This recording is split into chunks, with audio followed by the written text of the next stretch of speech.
You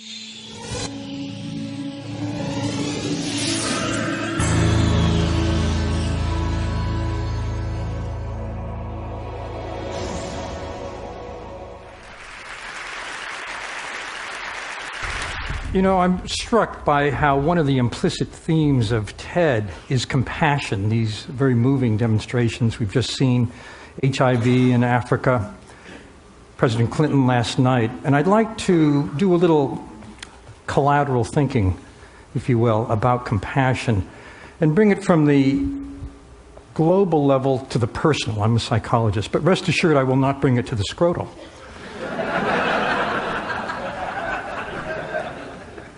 There was a very important study done a while ago at Princeton Theological Seminary that speaks to why it is that when all of us have so many opportunities to help, we do sometimes and we don't other times. A group of divinity students at the Princeton Theological Seminary were told that they were going to give a practice sermon, and they were each given a sermon topic.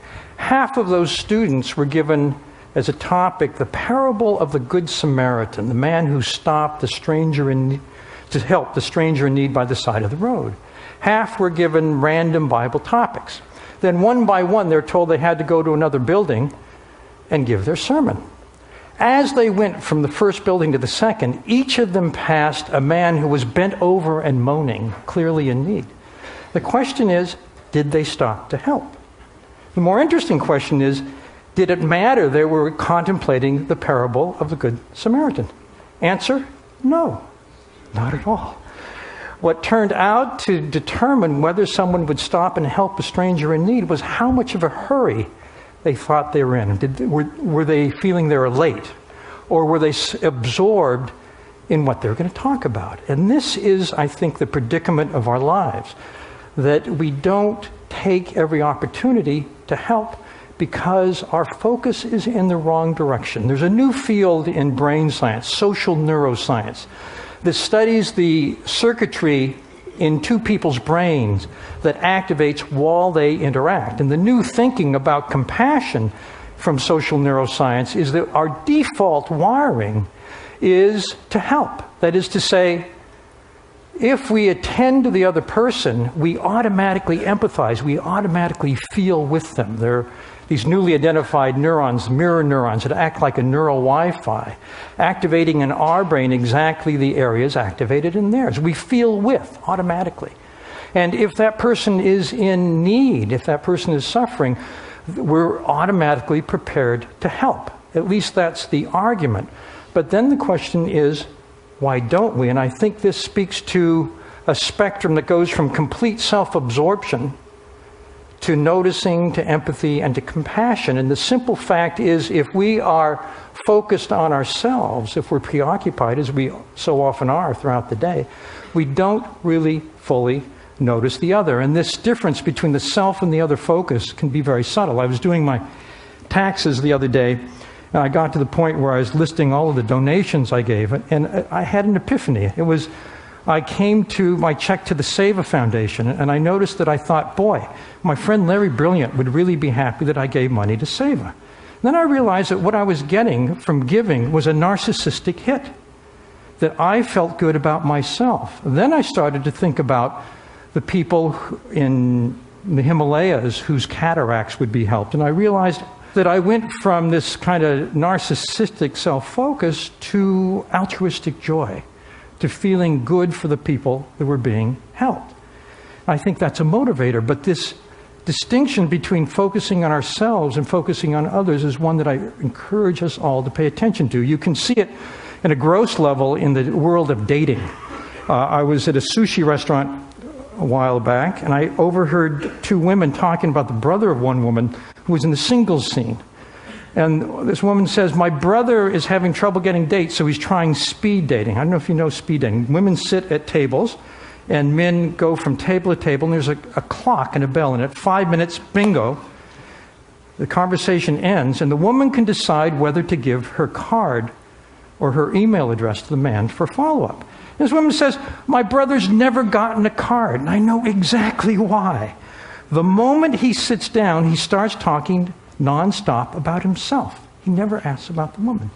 And I was doing some research in the Sunday Styles section of the New York Times, looking at the backstories of marriages, because they're very interesting. I came to the marriage of Alice Charney Epstein, and she said that when she was in the dating scene, she had a simple test she put people to. The test was, from the moment they got together, how long it'd take the guy to ask her a question with the word "you" in it. And apparently Epstein aced the test. Therefore, the article. Now, this is it's a little test I encourage you to try out at a party. Here at TED, there's great opportunities. The Harvard Business Review recently had an article called "The Human Moment" about how to make real contact with a person at work. And they said, well, the fundamental thing you have to do is turn off your BlackBerry, close your laptop, end your daydream, and pay full attention to the person. There is a newly coined word in the English language for the moment when the person we're with whips out their BlackBerry or answers that cell phone, and all of a sudden we don't exist. The word is pizzled. It's a combination of puzzled and pissed off. I think it's quite apt. It's our empathy, it's our tuning in, which separates us from Machiavellians or sociopaths. I have a brother-in-law who's an expert on horror and terror. He wrote the annotated Dracula, the essential Frankenstein. He was trained as a Chaucer scholar, but he was born in Transylvania, and I think it affected him a little bit. At any rate, at one point, my brother-in-law, Leonard, decided to write a book about a serial killer. This is a man who terrorized the very vicinity we're in many years ago. He was known as the Santa Cruz Strangler, and before he was arrested, he had murdered his grandparents, his mother, and 5 co-eds at UC Santa Cruz. So my brother-in-law goes to interview this killer, and he realizes when he meets him that this guy is absolutely terrifying. For one thing, he's almost 7 feet tall. But that's not the most terrifying thing about him. The scariest thing is that his IQ is 160, certified genius. But there is zero correlation between IQ and emotional empathy, feeling with the other person. They're controlled by different parts of the brain. So at one point, my brother-in-law gets up the courage to ask the one question he really wants to know the answer to, and that is, how could you have done it? Didn't you feel any pity for your victims? These were very intimate murders. He strangled his victims. And the strangler says very matter-of-factly, oh no, if I had felt their distress, I could not have done it. I had to turn that part of me off. I had to turn that part of me off. And I think that that is very troubling. And in a sense, I've been reflecting on turning that part of us off. When we focus on ourselves in any activity, we do turn that part of ourselves off if there's another person. Think about going shopping. Think about the possibilities of a compassionate consumerism. Right now, as Bill McDonough has pointed out, the objects that we buy and use have hidden consequences. We're all unwitting victims of a collective blind spot. We don't notice and don't notice that we don't notice the toxic molecules emitted by a carpet or by the fabric on the seats, or we don't know if that fabric is a technological or manufacturing nutrient that can be reused, or does it just end up in landfill? In other words, we're oblivious to the ecological and public health and social and economic justice consequences of the things we buy and use. In a sense, the room itself is the elephant in the room, but we don't see it. And we've become victims of a system that points us elsewhere. Consider this. There's a wonderful book called Stuff, the Everyday Life of the Hidden Life of Everyday Objects. And it talks about the backstory of something like a t-shirt. And it talks about where the cotton was grown and the fertilizers that were used and the consequences of the soil of that fertilizer.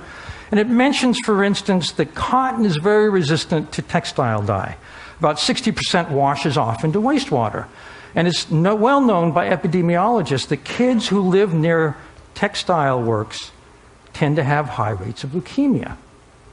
There's a company, Bennett and Company, that supplies Polo.com, Victoria's Secret. They, because of their CEO, who's aware of this, in China formed a joint venture with their dye works to make sure that the wastewater would be properly taken care of before it returned to the groundwater. Right now, we don't have the option to choose the virtuous t-shirt over the non-virtuous one.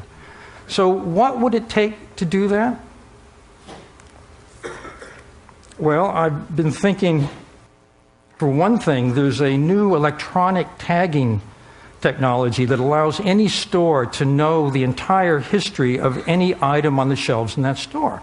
You can track it back to the factory. Once you can track it back to the factory, you can look at the manufacturing processes that were used to make it. And if it's virtuous, you can label it that way. Or if it's not so virtuous, you can go into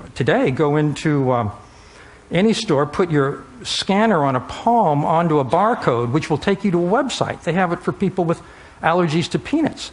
That website could tell you things about that object. In other words, at point of purchase, we might be able to make a compassionate choice. There's a saying in the world of information science, ultimately everybody will know everything.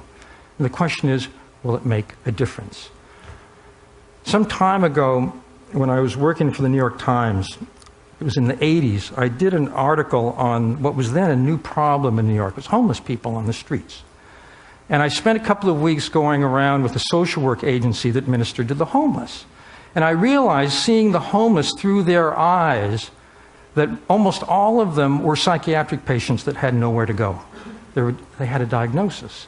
Made me what it did was to shake me out of the urban trance where when we're passing someone who's homeless in the periphery of our vision, it stays on the periphery. We don't notice, and therefore we don't act.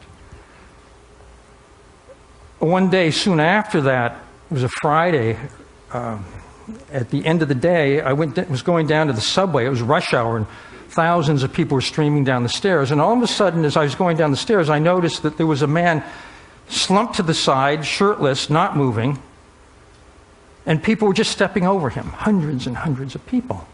And because my urban trance had been somehow weakened, I found myself stopping to find out what was wrong.